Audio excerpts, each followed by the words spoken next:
ሃሌሉያ ኢየሱስ ፍቅር ናንተ ሃሌሉያ ኢየሱስ ክብር ላንተ ሃሌሉያ ክብር ለጌታ ይሁን አሜን።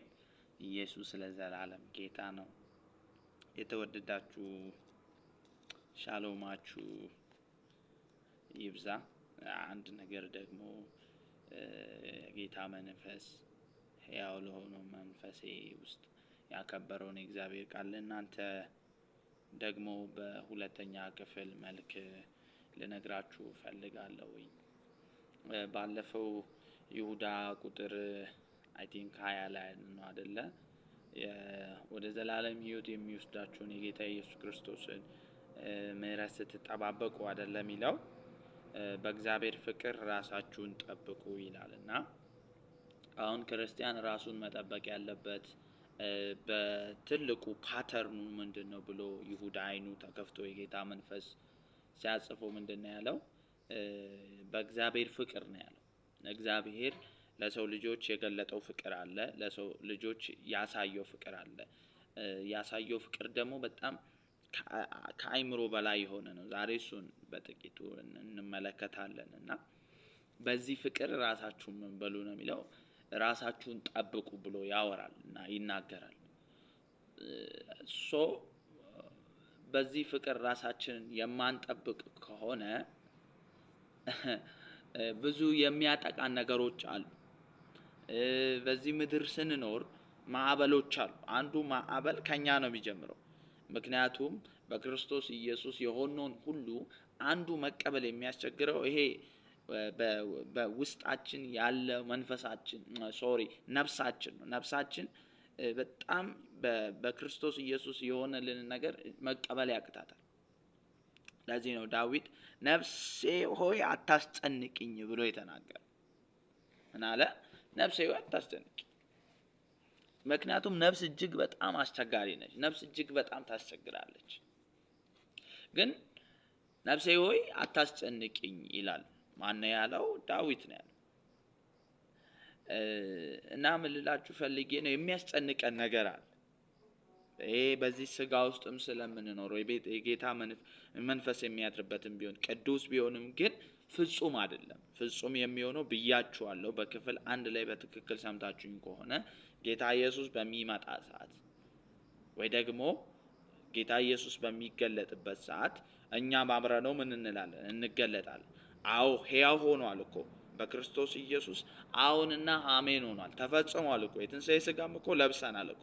ከመልበስ አልፈን እኮ በአብ ቀኝ ተቀምጠናል። ግን ስፒሪቹዋል ሪለም ውስጥ ነው ይሄ በክርስቶስ ኢየሱስ የተፈጸመው።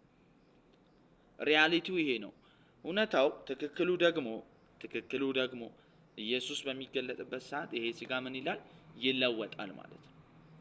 እስከዛ ግን ያ አሳች አሁንም አለ።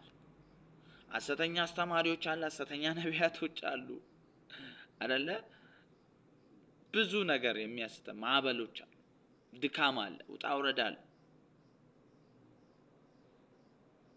በዚህ ሁሉ ውስጥ በምናልፍ ሰዓት ግን ራሳችንን መጠበቅ የምንችለው በእግዚአብሔር ፍቅር ነው። የእግዚአብሔር ፍቅር የእግዚአብሔር ልጆችን ይጠብቃል። ሃሌሉያ! እውነተኛ እረኛ የእግዚአብሔር ፍቅር ይባላል። ሃሌሉያ! እና በአንደኛ ክፍል ላይ ስለዚህ ነገር በጥልቀት በጣም 12 ደቂቃ የምታክል አውርቻለሁ። ዛሬም ደግሞ 6 ደቂቃ ላወራችሁ የምፈልገው ነገር ጠቅላላ አድርጌ ማለት ነው ስለዚሁ ፍቅር ነው። በእግዚአብሔር ፍቅር ወዳጆቼ ራሳችሁን ጠብቁ። እናንተ ለእግዚአብሔር ባላችሁ ፍቅር ሳይሆን መኖር ያለባችሁ እግዚአብሔር ለእናንተ ባለው ፍቅር። እግዚአብሔር ለእናንተ ያለው ፍቅር በክርስቶስ ኢየሱስ ተገልጧል። ለዚህ ነው ሐዋርያው ጳውሎስ እግዚአብሔር በክርስቶስ ኢየሱስ ለኔ ካለው ፍቅር ማንም ሊለየኝ እንደማይችል ይሄ ተረድቻለሁ፣ ይሄ ገብቶኛል። ሐዋርያው ጳውሎስ ሕይወቱ አገልግሎቱ የተመሰረተው እግዚአብሔር በክርስቶስ ለሱ ባለው ፍቅር እንጂ ሐዋርያው ጳውሎስ ለእግዚአብሔር ባለው ፍቅር ላይ አይደለም አገልግሎቱ የሚቀጥለውና የተመሰረተው። ብዙ ሰዎች ለዚህ ናቸው በሚደክሙበት ሰዓት አገልግሎት ያቆማል፣ አገልግሎት ይሰለቻቸዋል፣ አልፎም አገልጋይ መሆን ይደብራቸዋል። ምክንያቱም እግዚአብሔር ለነሱ ያላቸውን ፍቅር አያውቁም። እኔ ኃጢአተኛውን፣ እኔ ደካማውን እንደው ምሳሌ ያደረጋል። ትዕግስቱን በእኔ ገለጠ፣ ምሕረቱን በእኔ ገለጠ። ሃሌሉያ። ማለት ምን አይነት የመገለጥ ደረጃ ላይ እንደደረሰ ታውቃላችሁ? እግዚአብሔር እንደውም እኔን የመረጠው ትዕግስቱን ሊያሳይ ነው አለ። በቃ ሰው ክርስቶስን መረዳት ስላቃተው እንደውም እኔ ምሳሌ ያደረጋል። ሐዋርያው ጳውሎስ መሰረቱ የአገልግሎቱም ሆነ የሕይወቱ ሰዎችንም የሚመለከትበት በእግዚአብሔር ፍቅር ነው። ሃሌሉያ። እስቲ ሐዋርያው ጳውሎስ ከእስር ቤት መልእክቶቹ በሆነ ውስጥ የኤፌሶን መጽሐፍ ምዕራፍ 3 ላይ ያለውን ቃል አሳያችሁ። እኔ እጅግ በጣም ነው የሚገርም። ኤፌሶን ምዕራፍ 3 ላይ ሐዋርያው ጳውሎስ የኤፌሶን ቅዱሳንን አንድ ነገር እንዲያስተውሉ፣ አንድ ነገር እንዲገባቸው በተደጋጋሚ እጸልይላቸዋለሁ ይላል። ምዕራፍ 1 ላይ እኮ ጸልዩላቸዋል። ምን እንዲሰጣቸው? የመገለጥና የጥበብን መንፈስ። ለምን? የክብር ተስፋ የሆነው በእነሱ ያለውን ክራይስትን ያውቁ ዘንድ፣ ኃጢአተኛ እንዳልሆኑ፣ እንደተባረኩ፣ በመንፈስ ቅዱስ በረከቱ ሁሉ እንደተፈጸመ፣ በሰማይ የቀረ በረከት እንደሌለ፣ ምዕራፍ 2 ላይ የእግዚአብሔር ፍቅር፣ የእግዚአብሔር ጸጋ፣ የእግዚአብሔር ስጦታ ከነሱ ስራ እንዳልሆነ፣ አዲስ ፍጥረት እንደሆኑ፣ እንደገና ደግሞ እንደታረቁ አይደለ?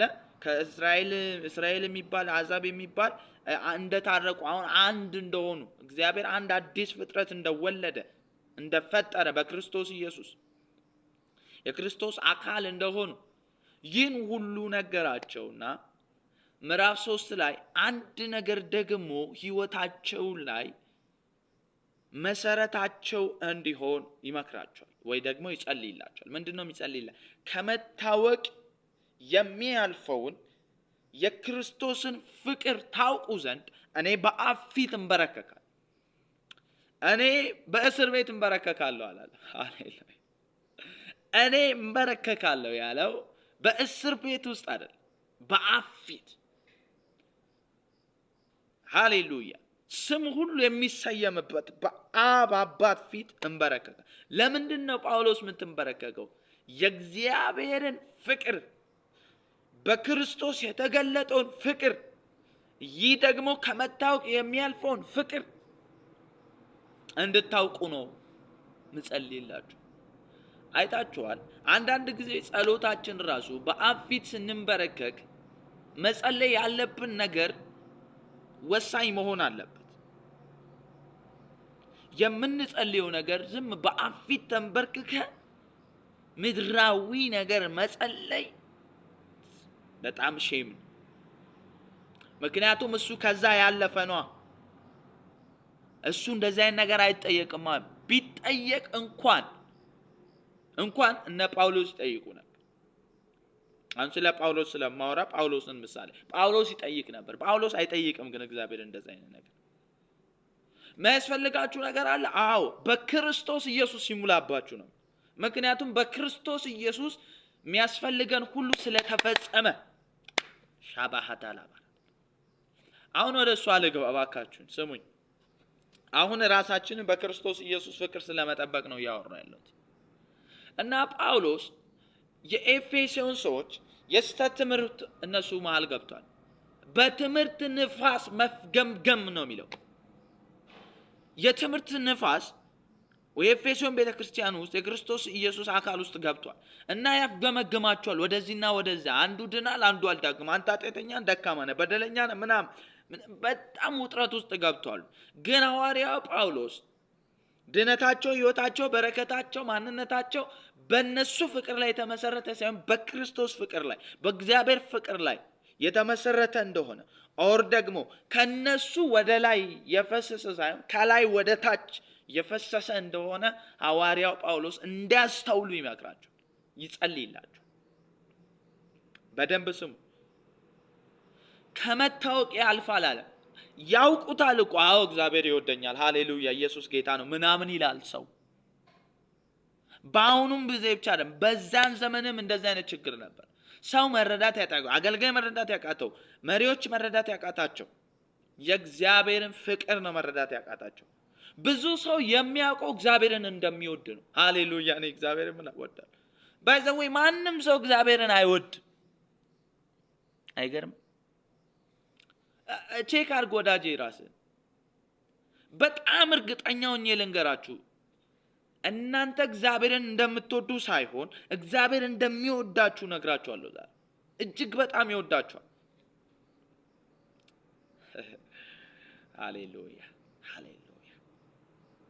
ስለዚህ ከመታወቅ የሚያልፈውን ታውቁ ዘንድ አሁንም አንድ ፓተርን ይከፍታል። ይህም ደግሞ አለ የክርስቶስ ኢየሱስ የፍቅሩን ርዝመት አለ ስፋቱን ጥልቀቱን ታውቁ ዘንድ ነው። ምንድነው የሚሰራው ሐዋርያው ጳውሎስ? እንግዲህ ይህ የክርስቶስ ፍቅር ከመታወቅ ያልፋል። ባይዘዌ ወንጌል እጅግ በጣም ለማመን የሚከብድ ማለት ነው። እጅግ በጣም ለማመን እግዚአብሔር ምንድነው ያለው? ሕዝቤ ሆይ በነብዩ በኩል ማለት ነው በዘመናችሁ እጅግ በጣም ለማመን የሚከብድ ስራን እሰራለሁ። ምን የሚል ስራውን የምሰራው እኔ ይህን እኔ ሰርቼ አቀርብላችኋለሁ፣ ግን እናንተ ለማመን ትቸገራላችሁ። ግን ህይወቱን ያስቀመጥኩት ደግሞ በዚህ ስራ ውስጥ ነው። ህይወቱን ያስቀመጥኩት እናንተ ካመናችሁት ነው፣ ከተቀበላችሁት ነው። ምክንያቱም ሰው ማዋጣት ስለሚፈልግ ማለት ነው። የእድር መንፈስ ሰብሬያል። እግዚአብሔር ጋር እንደዛ አይነት ነገር ማዋጫ የለም። እግዚአብሔር ጋር ሰርቶ ጨርሶታል። ሃሌሉያ። ወንጌል የምስራች ነው። ወንጌል የእግዚአብሔር ወንጌል ነው። የሰው ወንጌል የሚባል መጽሐፍ ቅዱስ ውስጥ የለም። ይህ መጽሐፍ ቅዱስ የሚያወራን ነገር ተሰርቶ ያለቀ የተፈጸመ ነገር ነው። የእግዚአብሔርን ወንጌል ለሚያወራው ይሄ መጽሐፍ ቅዱስ በራሱ ስለ ራሱ አይደለም የሚያወራው። ይሄ መጽሐፍ 66ቱ መጽሐፍ የሚያወራን ስለ እግዚአብሔር ወንጌል ነው። መጽሐፍት ሁሉ ስለ እኔ ይመሰክራሉ ስላለ ሃሌሉያ ማራባጋጃ አንድ ነገር ይስልላችኋል። ይህችን ተናግሬ ልጨርስ። ክሮስን ነው የሚስለው፣ መስቀልን ነው የሚስልላቸው ሐዋርያው ጳውሎስ። ምክንያቱም ከመታወቅ ያልፋል፣ ከአይምሮ በላይ ነው። ለዚህ ነው ብዙዎቹ መቀበል ያቃታቸው። ሐዋርያ ጳውሎስ እቺን ልንገራችሁ። ሐዋርያ ጳውሎስ ምን አለ? እኛ ግን የተሰቀለው ክርስቶስን እንሰብካለን። የሰቀሉት ማን ናቸው? አይሁዳውያን። የሰቀሉት ማን ናቸው? አሳልፈው የሰጡት። አሁን እነሱ የተሰቀለውን ክርስቶስን የሚያስቡት እንዴት መሰላችሁ? እንደ አንድ ወንበዴ፣ እንደ አንድ ዱርዬ። ኖ ስፒሪቹዋል ሬለም ውስጥ አንድ ነገር እየተሰራ ነበር። አንድ ነገር እየተፈጸመ ነበር። እሱም የእግዚአብሔር ፍቅር እየተገለጠ ነበር። ሃሌሉያ። የእግዚአብሔር ላቭ እየተገለጠ ነበር በመሃለኛው መስቀል። ለአይሁድ መሰናከያ ሆነ። ምክንያቱም እግዚአብሔር የዘላለም ሕይወት በሱ ውስጥ ነው ያለው። የእግዚአብሔር ጥበብ በሱ ውስጥ ነው። የእግዚአብሔር ጽድቅ በሱ ውስጥ ነው። የእግዚአብሔር ሕይወት በሱ ውስጥ ነው። የእግዚአብሔር ጥበብ በሱ ውስጥ ነው። የእግዚአብሔር ቅድስና በሱ ውስጥ ነው። ያለ መጥፋት በሱ ውስጥ ነው። ሕይወት በሱ ውስጥ ነው ብሎ ሐዋርያው ጳውሎስ ሲሰብክ አይሁዳውያን ምን አሉ? ተሰናከሉ። እንዴ ከኛ ጋር ኖሮ ከኛ ጋር በልቶ ከኛ ጋር ጠጥቶ እሱ የእግዚአብሔር ልጅ ነው፣ እሱ የዘላለም ሕይወት ነው፣ እሱ ጽድቅ ነው። አዎ ተሰናከሉበት። እኛ ደግሞ አለን አሕዛብ የሆንን ማለት ነው። ሞኝነት ነው ይላል። በጌታ ስም አሕዛብ እንኳን ደስ አይል። ያው እኔ አማኝ ስለሆንኩ አዲስ ፍጥረት ስለሆንኩ ነው አባቴን የምጠራው። ክብር ለኢየሱስ ይሁን። ሃሌሉያ። ወንጌል በጣም ይጣፍጣልሽ። የሚጣፍጠው ደግሞ የእግዚአብሔር ወንጌል ነው፣ የሰው ወንጌል አይደለም። ሰው ይሄን መጽሐፍ ቅዱስ እንደፈለገ ይተረጉማል። እንደፈለገ አይተረጉምም። የሚተረጎመው ከመስቀሉ አንፃር፣ ከኢየሱስ አንፃር። ሃሌሉያ ሃሌሉያ። አሕዛብ ደግሞ ሞኝነት ነው። ምንድነው እነሱ የሚሉት? እንዴ እኛ የምንድነው በራሳችን ሳይንስ፣ በራሳችን ዕውቀት፣ በፍልስፍናችን ነው ብለው እነሱ ምን ይላሉ? ያስባሉ። እንደዛ ነው የሚያስቡት። ግን ወዳጆቼ በእንደዚህ አይነት ነገር የሚዳነው በተሰቀለው በክርስቶስ ኢየሱስ እና ሐዋርያው ጳውሎስ የሚስልላቸው ምንድን ይችል ልንገራችሁ። አሁን በዛን ጊዜ አሕዛብ የነበሩት ወይ ሮማውያን አይደለ የሰቀሉት አሕዛብ ነው ተጠቅልለው የሚባሉት አንድ ላይ ማለት ከእስራኤል ወገን ውጭ የሆነ አሕዛብ ነው የሚባሉ። ጨርሳለሁ እያልኩ ቀጠልኩ። አሁንም እቀጥላለሁ። ያው ስለሚጣፍጥ ነው። እሺ ኢየሱስ ጌታ ማራባጋዳላ ባጋዳላቦስ ሼባባባባ ግራዳጋላባ ራማሹ ባጋዳላቦስ እና እነዚህ ሮማውያን በአይሁድ ሕግ የሚሰቀል ሰው የተረገመ ሰው ነው። እግዚአብሔር የረገመው ኃጢአተኛ የሆነ ወንጀለኛ የሆነ። ታዲያ እንዴት ነው ወንጀለኛ የሚያድን? ልክ እኮ ናቸው። ልክ ናቸው የእነሱ አስተሳሰብ። ግን ደግሞ እየተገለጠ የነበረ ነገር አለ። እግዚአብሔር እየሰራው የነበረ ነገር አለ። እሱም የዘላለም ሕይወት፣ እሱም የዘላለም ጽድቅ፣ እሱም ፍቅር እየተገለጠ ነበር እዛ ላይ። ሃሌሉያ። እና ከመታወቅ የሚያልፈው ምንድነው? በመስቀል ላይ የተገለጠው ዘላለማዊ ፍቅር፣ በመስቀል ላይ የተፈጸመ የዘላለማዊ ስራ። ሕግና ነቢያት በመስቀሉ ላይ ተፈጽመዋል። ይሄ ከመታወቅ ያልፋል። በዚህ ራሳችሁን ጠብቁ። በዚህ ፍቅር ራሳችሁን ጠብቁ። የእግዚአብሔር ፍቅር በመስቀሉ ላይ ተገልጧል። ርዝመቱ ይላል፣ ስፋቱ፣ ሃሌሉያ፣ ጥልቀቱ፣ እያንዳንዱ እነዚህ ትርጓሜ ያላቸው። ለምሳሌ ርዝመቱ ምንድን ነው የሚያሳየው? እግዚአብሔር አምላክ በመስቀሉ በኩል ዓለምን ሁሉ መውደዱን ማስታረቁን የሚያመለክት ለዓለም ሁሉ መሆኑ የእግዚአብሔር በግ የዓለምን ሁሉ ኃጢአት የሚያስወግድ። ሕግ ለማን ነበረ በብሉይ ኪዳን የተሰጠው? ለእስራኤል ወገን። በግ እነሱ የሚያደርሱት ለግሉ ነው፣ ለራሱ ነው፣ ለአንድ ሕዝብ ብቻ ነው። ይሄኛው በግ ግን የሰው በግ አይደለም፣ የአንድ ሕዝብ በግ አይደለም፣ የዓለም ሁሉ ራባጋን፣ የዳም የምስኪኑ የባለጠጋው ምናምኑ ኢየሱስ ጌታ ማጋዱ ላባ ከእግዚአብሔር ዘንድ የመጣ ማለት ነው። ምንም ስፋቱ ምንም ነው የሚያሳየን አልኳችሁ? ለዓለም ሁሉ ፍቅሩ፣ ለዓለም ሁሉ ሞቱ፣ ለዓለም ሁሉ መሆኑ፣ የኃጢአት ይቅርታ ለዓለም ሁሉ መሆኑን ያመለክታል። ርዝመቱ ምንድን ነው የሚያሳየው? አምላክነቱን ያሳያል። ሰው አምላክ መሆኑን፣ አምላክ ሰው መሆኑን የሚያመለክት ነው። ከየት ነው የመጣው እሱ? ከሰማይ ነው የመጣው እሱ። ያለ ወንድ ፍቃድ ነው የመጣው እሱ። ሃሌሉያ። እግዚአብሔር ስጋን አዘጋጀለት ይላል። ከእግዚአብሔር ዘንድ መምጣቱ። ኧረ ሃሌሉያ፣ ኧረ ሃሌሉያ። አሁን ጥቂት ነው ያሳያችሁ። በጣም ብዙ ነገር ከዚህ ከመጽሐፍ ቅዱስ ላሳያችሁ እችላለሁ፣ በሌላ ክፍል ማለት ነው። አሁን ጥቂት ነገር ላሳያችሁ በሚለው ርዝመቱ ይሄን ያመለክታል። ፍጹም አምላክነቱ፣ ፍጹም ሰውነቱ ነው። እሱ ፍጹም አምላክና ፍጹም ሰው አይደለም። ፍጹም አምላክ ፍጹም ሰው ነው። የተነጣጠለ ሳይሆን አንድ ናቸው። መለያየት አይችሉም። አምላክ ሰው ነው፣ ሰው አምላክ ነው ኢየሱስ። ርዝመቱን ነው ያሳየዋቸው። እሺ ሌላኛውስ? ኢየሱስ እኮ ለዘላለም ይወዳቸዋል። በእውነት እናንተ የእግዚአብሔር ፍቅር እኮ እንዴ በጣም ከባድ እኮ፣ ልባቸው ይቃጠልባቸው ነበር ይላል እኮ ኢየሱስ ሲያብራራላቸው፣ በመስቀሉ የሰራላቸው። ከትንሣኤ በኋላ አይደለ የመጣው ጂሰስ? ከዛን የሰራውን ነገር ሲያብራ ልባቸው ይቃጠልባቸው ነበር። እና ያቃጥላል የጌታ ፍቅር። እቺ ልንገራችሁና ልጨርስ። ጥልቀቱ ይላል። አንደኛ ጥልቀቱ መውረዱን ያሳያል፣ ሰው መሆኑን። ቅድም ነግራችኋለሁ። ከፍታው አምላክነቱን ሰውነቱንም ብያለሁ። ጥልቀቱ ደግሞ ሰውነቱንም ያሳያል፣ ለሰው ልጆች ሰው መሆኑ።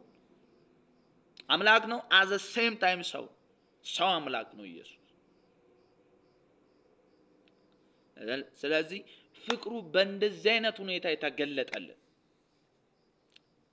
በዚህ በክርስቶስ ፍቅር እግዚአብሔር ለእናንተ በገለጠው ፍቅር ከመታወቅ በሚያልፈው ፍቅር ራሳችሁን፣ ሕይወታችሁን፣ አገልግሎታችሁን፣ ትዳራችሁን እንድትጠብቁ በጌታ ፍቅር አበረታታችኋለሁ።